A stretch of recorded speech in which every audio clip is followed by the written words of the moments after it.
Je vais tout de suite te donner mes 5 conseils pour filmer comme une pro. Je vais commencer par un conseil zéro, qui est un conseil qui est valable de manière générale quand tu te lances sur un nouveau projet. On a tendance à faire de la procrastination active, c'est-à-dire d'être dans la recherche de la perfection en se disant ah mais j'ai pas encore le bon matos, j'ai pas la bonne lumière, j'ai pas le bon setup, le bon cadre, etc., etc. Moi, ce que je te conseille vraiment de faire, c'est de te lancer. Tu finiras par t'améliorer au fur et à mesure.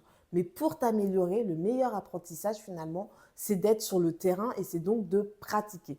Pratiquer, pratiquer, pratiquer.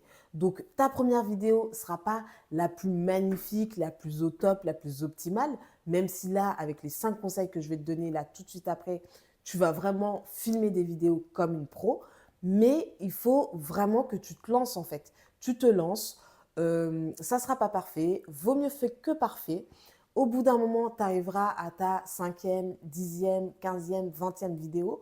Quand tu regarderas tes premières vidéos, tu te diras comment j'ai pu sortir ça. Ok, ça c'est une certitude, mais tu seras contente de voir l'évolution et surtout tu vas évoluer. Tu ne peux pas évoluer si tu es toujours dans la recherche de la perfection et surtout si tu ne te laisses pas l'occasion de pratiquer, pratiquer, pratiquer. Donc vraiment, pratique. Là, je vais te donner des conseils basico-basiques pour filmer comme une pro, mais vraiment le plus gros du conseil, et c'est pour ça que je l'appelle le conseil zéro, parce qu'il est valable pour tout et il est primordial, c'est qu'il faut que tu te lances. Voilà. Premier conseil, ça va être de te filmer avec l'optique de ton objectif. C'est-à-dire, ne te filme pas en mode, je suis désolée, j'ai pas de deuxième téléphone, mais je te mettrai une image juste à côté.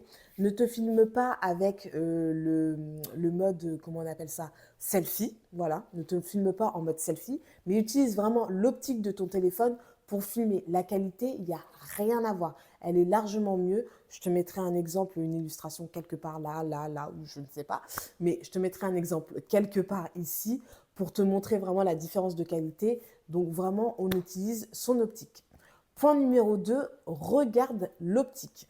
Que ce soit pour une formation ou de manière générale pour de la création de contenu sur les réseaux sociaux, c'est toujours plus intéressant pour la personne qui te regarde de se sentir elle-même regardée. Donc ça l'implique beaucoup plus et c'est beaucoup plus agréable à regarder. Donc tu regardes vraiment l'optique comme ça, elle a vraiment la sensation que tu la regardes comme moi là, tu as la sensation que je te regarde dans les yeux, tout simplement. Point numéro 3, utiliser un trépied. Le trépied, ça va devenir ton troisième bras en fait. Ça coûte rien sur Amazon, je crois que tu en as pour moins de 10 euros. Tu vas dans des magasins, tu vas dans des magasins type Action, BM, même Carrefour, tu trouveras forcément un trépied. Ça te permet de gagner en stabilité et de pouvoir filmer partout sans te poser la question de où est-ce que je pose mon téléphone, etc. C'est vraiment la manière la plus simple de gagner en stabilité et surtout d'avoir un bon angle. Point numéro 4, ça va être la lumière. Il te faut au mieux une lumière naturelle. Après, si tu n'as pas de lumière naturelle, c'est pas grave, il te faut une ring light. Pareil, pour une vingtaine d'euros, tu peux en avoir une. Cette ring light, elle te permettra justement d'optimiser la qualité et la lumière de ta vidéo. Moi, par exemple, dans mon appartement, j'ai vraiment pas de lumière. Je suis en rez-de-chaussée. En plus, je suis pas bien orientée, etc. Donc la qualité, enfin la lumière, autant te dire qu'elle est zéro. Mais j'ai une ring light qui me permet justement d'optimiser la lumière et de faire un peu illusion que bah, c'est full lumière chez moi. Donc voilà, ring light, moins de 20 euros, tu en trouves une Amazon, BM, etc. Et enfin, cinquième conseil, c'est le son. Pour le son, il te faut un micro. Donc moi, je te conseille un petit micro-cravate comme ça. Il m'a coûté, pareil, moins de 20 euros, pour pas dire une dizaine d'euros sur Amazon. Tu tapes micro-cravate, tu regardes les avis, tu regardes voilà, là où il y a le plus d'étoiles, tout simplement. Et tu te prends un petit micro comme ça fait largement l'affaire. Il n'y a pas besoin d'investir dans des micros Rhodes à 400 balles, etc., 200 balles, etc., pour démarrer. Ça fait largement l'affaire. Il m'a suivi, là j'ai fait l'iPhone, je crois, 13 avec. Là, je suis avec l'iPhone 14. Enfin, tout ça pour te dire qu'il est compatible avec les iPhones. Il n'y a pas de souci. Et il fait l'affaire, quoi. Je pense que tu m'entends bien. Donc voilà. Et il est facile d'utilisation. Tu branches le Bluetooth sur ton téléphone. Et toi, tu as ton téléphone ici que tu accroches tout simplement au niveau de ta bouche. Donc voilà. Conseil numéro 6, donc c'est un conseil un peu bonus spécial pour les personnes qui veulent lancer et enregistrer leur formation. Utilise Canva. Canva te propose un système justement pour enregistrer ton écran et en poser ta voix en même temps. Et tu peux même y poser ton visage, enfin qu'on te voie dans une petite bulle. Je te mets un exemple pareil quelque part autour de moi. Et donc voilà, donc tu utilises Canva, c'est valable sur la version gratuite, pas besoin de prendre la version payante. Ou sinon, tu peux aussi faire un montage. Moi, j'ai fait ça pour mon pack Calliope.